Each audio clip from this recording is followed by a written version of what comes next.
उम्मीदें my lifestyle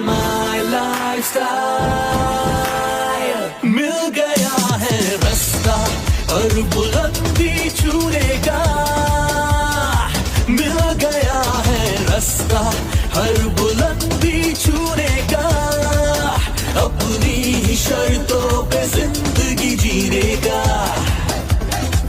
आने दो तूफान को अब यारों कैसा डर आने दो तूफान को अब यारों कैसा डर।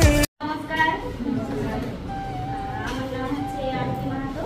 আমার বাড়ি হচ্ছে রুইপুর অঞ্চলের একটা নাম গ্রামে। আমিও ভালো আছি। আর আজ থেকে প্রায় আমার 1 বছর 1.5 মাস হলো কাজটা স্টার্ট করা। তো প্রথমে আমি যার হাত ধরে এসেছি, তো আমাদের দিদি ভারতী মুন্ডা আর যে স্যার ম্যাডামরা সবসময় প্রতিনিয়ত আমাকে সাপোর্ট করেন, আর Somen sir, Lakshmi madam, Parthi sir, এদের সবার জন্য জোরদার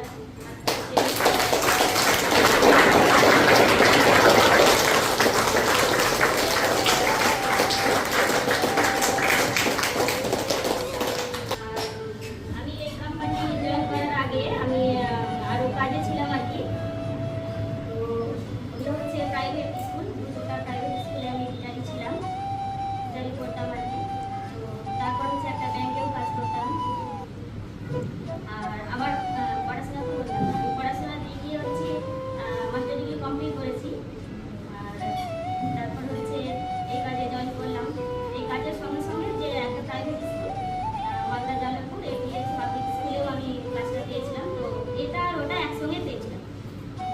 পরে আমি দেখলাম যে কোন কাজটা করবো, তো চুজ করলাম লাস্টে কোম্পানিটাই। দিয়ে এখানে দেখলাম যে অনেক রকম ফ্যাসিলিটি আছে, লর্নিং ফ্যাসিলিটি আছে, এখান থেকে আমি কী কী করতে পারি। আর তারপর হচ্ছে কাজটা ভালো করতে থাকলাম। আর তারপর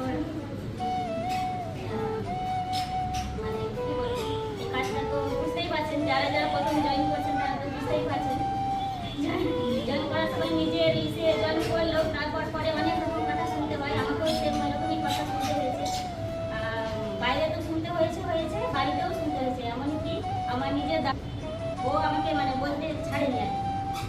ও বলেছে যে এত ভালো ভালো কাজ ছেড়ে তুই লোকের বাড়িতে কড়া নাড়া দিতে যাচ্ছিস, যে পাড়ায় পাড়ায় ঘুরে বেড়াচ্ছিস, কখন যাচ্ছিস কখন আসছিস কোনো ঠিক ঠিকানা নেই। মানে আমাকে তো বলছে আমার বাবা আমাকেও বলছে সে।